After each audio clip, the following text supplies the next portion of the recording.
Agora esse comentário de Lula aqui falando que Bolsonaro é uma anomalia, né, que é o grosso. Vou pegar aqui o texto para ler para vocês exatamente a fala do condenado, do criminoso aí do Lula, né?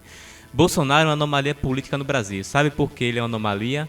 Porque ele não deveria existir. Olha o pensamento desse imundo. Quem deveria existir era o coronavírus, né? Que ele disse que graças a Deus que existe. Pois é, né?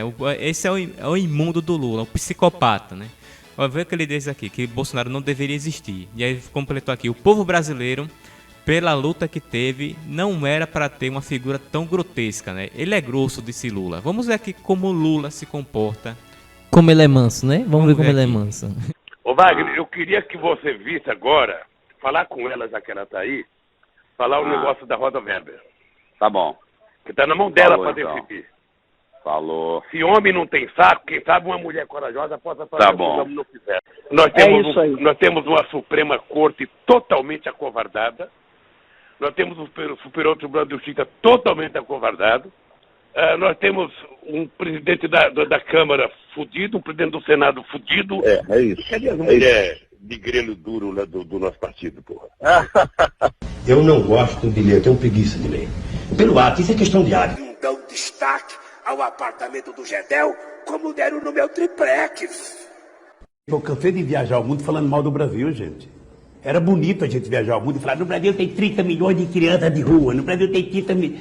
A gente nem sabia, tem não sei quantos milhões de abortos, era tudo clandestino, mas a gente ia citando números, sabe? Se o cara perguntasse a fonte, a gente não tinha, mas a gente ia citando números.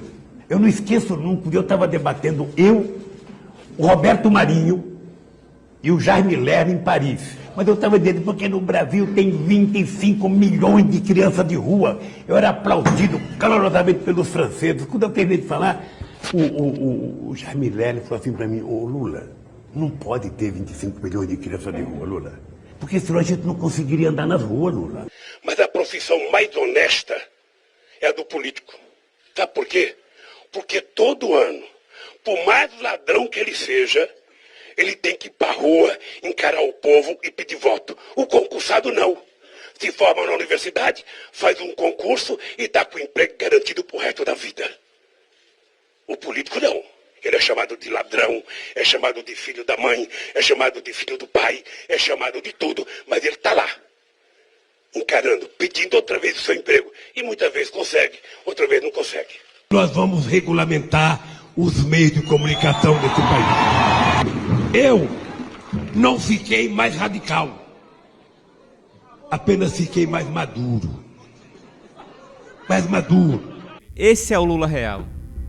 Esse é o Lula que a grande mídia escondeu de vocês. Esse é o Lula que ele chama Bolsonaro de grosseiro, sendo que ele chama a mulher de grelo duro, sendo que ele faz piadinha com estupro, sendo que ele, como bem Moaz disse, o Lula, ele tem que perguntar, não é o que ele roubou, é o que ele deixou de roubar, que é quase nada, porque Lula roubou a Petrobras, Lula roubou o BNDES com empréstimos bilionários para Cuba, Venezuela, dinheiro seu, dinheiro do seu imposto, que Lula mandou para países, para ditaduras mundo afora, Moçambique, Angola, que até hoje esse dinheiro não vai ser pago, porque esses países não têm como pagar essa dívida para o Brasil. Lula é um psicopata, um mentiroso, e que ele mesmo assume.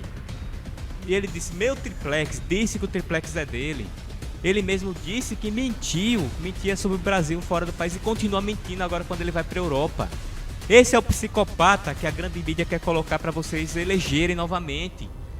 Um ladrão, um condenado. Em nenhum momento o STF disse que ele era inocente. Simplesmente anulou os processos dele com base em manobras jurídicas. Então, essa é a figura do Lula. O cara que diz que agora Bolsonaro é grotesco e que não deveria existir. Claro, para Lula só deve existir aquilo que é igual a ele, aquilo que pensa igual a ele, aquilo que tem a mesma mentalidade podre que esse vagabundo tem.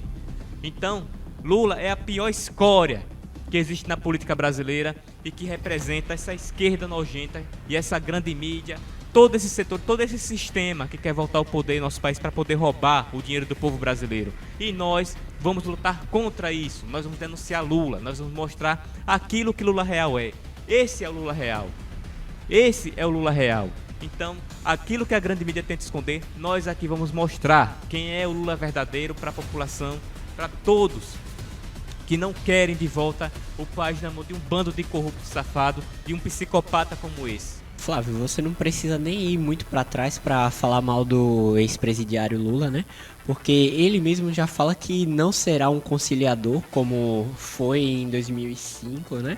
Mas você percebe que o cara, ele é tão cara de pau que o maior crime dele não foi o triplex, o sítio no Guarujá, foi subverter todo um país.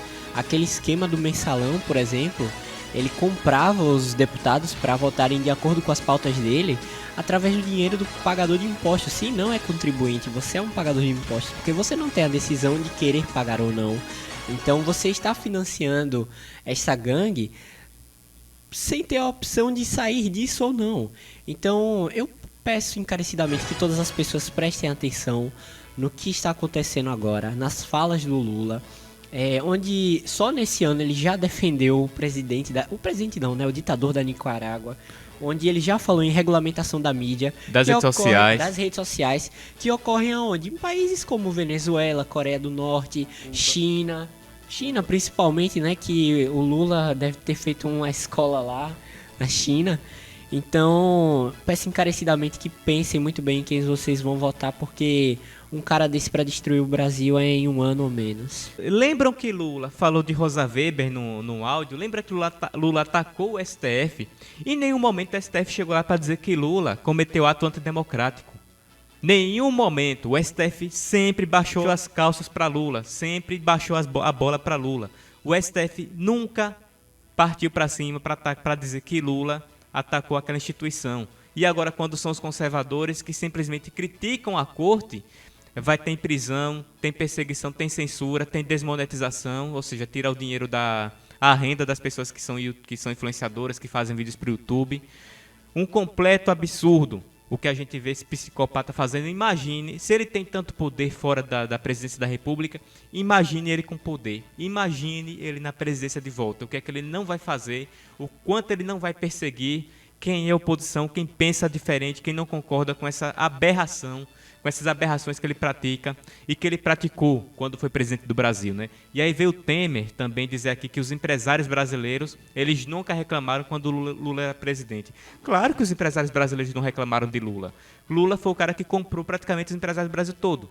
Pelo menos os mega empresários, né? Porque ele faliu os pequenos e fez JBS, Oi, Andrade Gutierrez, OAS, Odebrecht, tantas, Magazine Luiza, todos esses cresceram nas costas de Lula, porque Lula dava empréstimo do BNDES, empréstimos bilionários. Estava vendo a entrevista do presidente do BNDES, eu esqueci o nome dele, acho que Gustavo, uma coisa assim, ele falando que foram 90 bilhões emprestados para mega empresários, para JBS, para OAS, 90 bilhões. Olha quanto dinheiro Lula colocou nessas mega empresas, colocou nos bancos. E aí vem esses idiotas de esquerda dizer que Lula é o presidente dos pobres. Presidente dos pobres, que pobre, meu amigo? Quantos pobres não existem no nosso país por conta de Lula? Miseráveis, por conta dessa pandemia desgraçada que os governadores que Lula apoia mandou o povo ficar em casa. Mandaram o povo ficar em casa, mandaram o povo ficar sem renda, sem trabalho. E Lula defendendo esse mesmo discurso. Então, Lula é um hipócrita, Lula é um mentiroso, continua mostrando aí sua verdadeira face, e quanto mais ele falar, melhor, porque a gente vai saber, vai conhecer ainda mais o quanto ele é mentiroso, porque a gente vai desmascarar esse canalha que quer voltar a dominar o nosso país, e nós não vamos permitir isso. Mais do que roubar todas essas estatais que o Flávio mencionou, Petrobras, e dar esses recursos para mega empresários brasileiros, foi roubar sonhos da população, né, mais pobre. Há quanto tempo a transposição do Rio São Francisco ficou para ser feita? Chegou alguém com boa intenção, foi lá e fez. Agora, uma coisa que a imprensa diz que é verdade é que Lula realmente tirou milhões da pobreza, tirou milhões de reais da pobreza para dar para os ricos. Porque quem mais foi financiado no governo petista foram banqueiros, mega empresários, enquanto o pobre continuou pobre, e isso se não piorou a sua renda. Porque, para Lula, é interessante que o pobre ele fique cada vez mais dependente de auxílios como Bolsa Família, porque cada vez que um pobre fica dependente do Estado, isso torna o Estado mais forte. É aquele que dá a solução para o seu problema. Então tá aí a estratégia do PT. Espero que próximo ano, né, a população vote de forma consciente, se é que podemos confiar nessas urnas que estão aí, né? E é importante lembrar também que Dilma é Lula. Quem botou Dilma na presidência da República, que fez aquele governo desastroso, foi Lula que colocou Dilma lá. Lula elegeu um poste, simplesmente para poder continuar mandando. E Dilma foi que causou a maior parte dos desastres que a gente viu na economia brasileira em 2014, 2015, aquele assalto à Petrobras. Quem estava lá era Dilma, que foi Lula que elegeu. Foi Lula, se não for Lula, ele teve a capacidade de colocar Haddad, o pior prefeito do Brasil, na época que ele foi prefeito de São Paulo, como candidato a presidente da República. Então, para vocês verem como o PT não pensa no Brasil, PT e Lula só pensam em poder.